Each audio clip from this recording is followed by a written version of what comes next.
Hello friends, आज आप लोगों की डिमांड की वजह से I am going to discuss a topic which is very often asked in examination. एक ना एक केस इसके ऊपर होता ही है। क्वेश्चन अगर थ्योरी के अंदर इस पर आए तो आप लोगों को किस तरह से उसको डायग्रामेटिकली और ग्राफिकली रिप्रेजेंट करना है, इसका भी क्वेश्चंस मेरे पास आ रहे हैं। और how the examiner can confuse you, आपसे किस टाइप के डायरेक्टेड एंड इनडायरेक्ट क्वेश्चंस पूछ सकते हैं वो, और हाउ टू आंसर ये वाले क्वेश्चंस और इसकी क्वेरीज मेरे पास बहुत सारी आ रही हैं। बहुत स्टूडेंट्स को इसके ऊपर डाउट है and they would want me to take up this topic, and that topic is called as POPQ classification.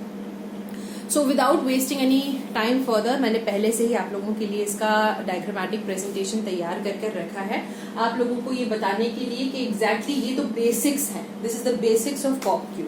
आपको मालूम होना चाहिए कि जब भी थ्योरी क्वेश्चन आता है वो इसी तरह से आता है कि define and elaborate the POPQ classification system. तो उसके अंदर ये डायग्राम बनाना बहुत जरूरी है। This is the bladder, this is the uterus along with vagina, and this is your anorectal reason.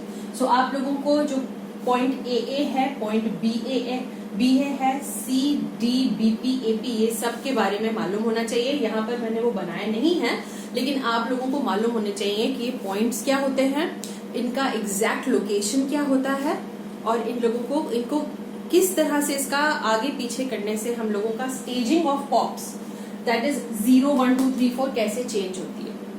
So let us start with the first thing, that is diagrammatic representation। सबसे पहले जब आपके पास POPQ का classification आएगा तो आप लोगों से एक्सपेक्टेड है कि आप ये डायग्राम आपको मालूम होना चाहिए। This is without any reference I have drawn, बिना देखे बिना आंखें बंद करके you should know this diagram. तो आप लोग ये डायग्राम जानते हैं। आप सबसे पहले एक ब्लैडर बना दीजिएगा यहाँ पर, उसके बाद एक ऐसे लाइन लेकर यहाँ पर सर्विक्स बना दिया।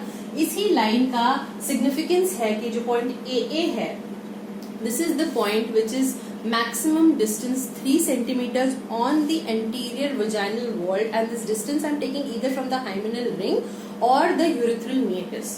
okay, hymenal ring बोलना जरूरी है, hymen otherwise point चला जाएगा इसका reference, the point of posterior vaginal wall। उसी तरह से जैसे ये anterior vaginal wall पर है, ये posterior vaginal wall पर है, the point which is 3 centimeters distal to the hymen on the posterior vaginal wall, 3 centimeters distant to the hymenal ring or urethral meatus on the anterior vaginal wall, हो गया point AA।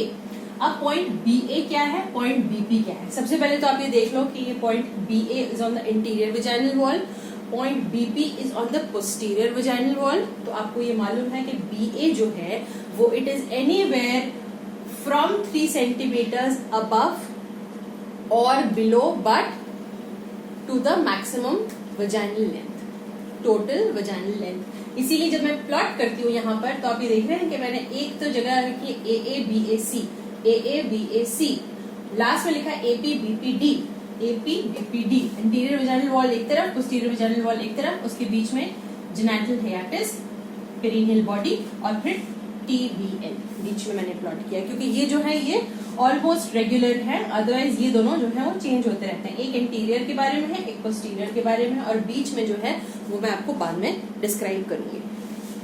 तो उसी तरह से AA जो point हो जाता है वो -3 से +3 जा सकता है, पर रहेगा वो वही 3 सेंटीमीटर के आसपास। मतलब मैंने आपसे कहा कि एंटीरियर वजाइनल वॉल पर AA पॉइंट जो है वो 3 centimetre distal to the urethral meatus, anything which is distal to the urethral meatus but comes in this 3 centimetre range, ये AA पॉइंट हो जाता है।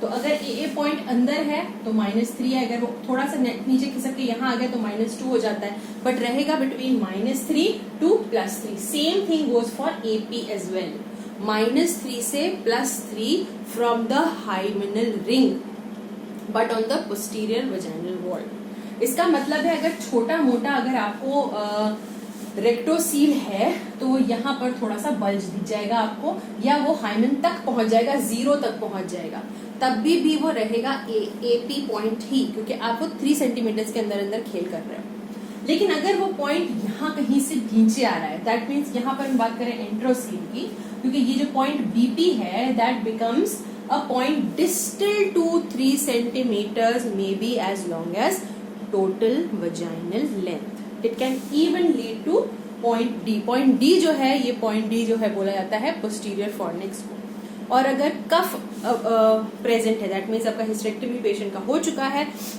और सिर्फ वजाइनल वॉल्ट प्रोलैप्स की बात चल रही है, तो डी बिकम्स इनसिग्निफिकेंट। ओके, तब हम सिर्फ एक ही पॉइंट को मद्देनजर रखते हैं, दैट इज पॉइंट सी, जो एक्चुअली सर्विक्स होता है, लेकिन हम लोग पोस्ट हिस्टेरेक्टमी यानी कि कफ के लिए पॉइंट सी को ही प्रीवियस सर्जरी का स्कार मान के उसी के ऊपर बातें बेस करते हैं।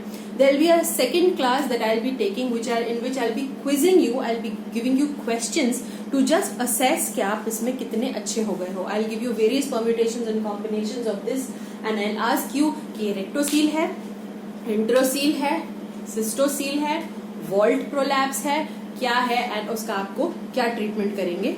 This is a kind of question that can be asked in your table viva. This is a question that can be asked even in your short case. So you should be well versed. And this is the thing which tells us कि तुम्हें POPQ कितने अच्छे से समझ में आया है। So अब आपको ये points clear हो गए हैं कि anything which is distal to 3 centimeters becomes point BA. Simple. Anterior vaginal wall पे है, लेकिन वॉल की बात चल रही है, ना सर्विक्स की बात चल रही है, ना पोस्टीरियर फॉर्निक्स की बात चल रही है, वॉल की बात चल रही है। तो anything which is above 3 centimetres, beyond 3 centimetres becomes point BP. अब वो पॉइंट कहाँ आता है, कितना अंदर तक जाता है, कितना नीचे गिर रहा है, it is immaterialistic, but that becomes point BP, I am sorry BA. BP again similar thing, but point, ये जो पॉइंट है आपका पोस्टीरियर वजाइनल वॉल में रहेगा। अब हम बात करते हैं जीएच और पीबी की। GH is called genital hiatus. This is the point which starts from midpoint of urethra to midpoint of hymen. Okay? उसी तरह से midpoint of hymen to midpoint of anal orifice becomes perineal body. Okay?